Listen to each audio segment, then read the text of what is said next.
Empate 1-1 no tempo normal e classificação do Vasco nos pênaltis. Os dois times cariocas se enfrentaram nessa fase de quartas de final da Copa do Brasil. Marcaram confrontos muito equilibrados, tanto é que os dois jogos terminaram empatados em 1-1. E na decisão por pênaltis, o Vasco se sagrou classificado para a semifinal da Copa do Brasil. Vale destacar já a semifinal e as finais vão ser só em dezembro, cara. Então o Vasco vai ter muito tempo para evoluir até chegar nessa fase mais avançada de Copa do Brasil, onde vai enfrentar o Fluminense, ou seja, outro clássico carioca. Só antes de prosseguir, eu queria destacar o seguinte: eu separei uma camisa do Vasco, uma camisa bege, muito bonita, cara. Eu deixei o link dela aí nos comentários. Sobre como foi a partida, uma pressão inicial muito grande do Botafogo por jogar em casa, Nilton Santos, gramado sintético, apoio da torcida.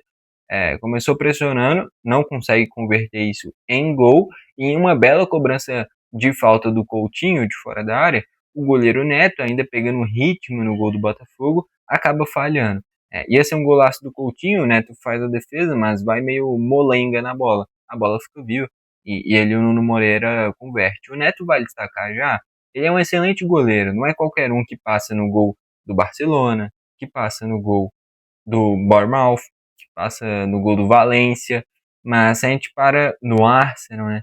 Mas se a gente para ver a carreira do Neto, em quase todas essas equipes que eu citei, ele era reserva.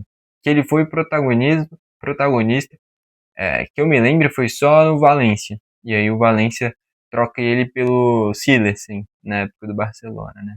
Mas enfim, é um cara que é bom goleiro, só que tem que ter ritmo de jogo. Ele pegou a posição só por agora com a saída do John, né?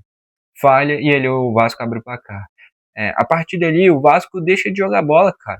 O Vasco vinha fazendo um jogo até que equilibrado. Eu queria destacar o seguinte, inclusive, que o Botafogo foi muito superior que o Vasco nessa partida. Foi um duelo equilibrado porque o Vasco conseguiu evitar com que o Botafogo convertesse as suas oportunidades.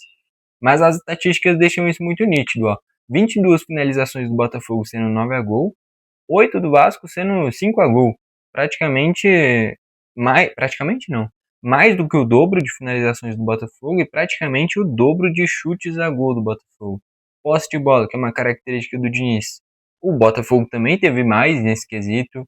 Escanteios, 10 a 0 o Botafogo. Então isso daí tudo deixa muito claro essa pressão do Botafogo jogando em casa. Mas não adianta nada ter a bola, finalizar e não converter as oportunidades.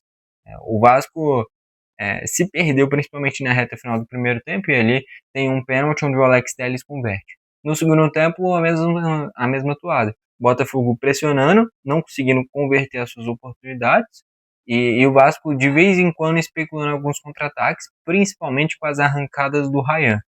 Um baita jogo, o Ryan nas mãos do Diniz deu uma evolução, uma subida de patamar espetacular, né?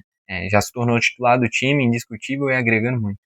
Enfim, o fato é, ninguém converte no segundo tempo, fica nesse 1-1, e na disputa por pênaltis, o cara que fez o gol no tempo normal, que foi o Alex Telles, e que na ida já tinha dado uma baita assistência para o gol do Arthur Cabral, ou seja, dos dois gols do Botafogo no confronto, o Alex Telles fez um gol e deu uma assistência.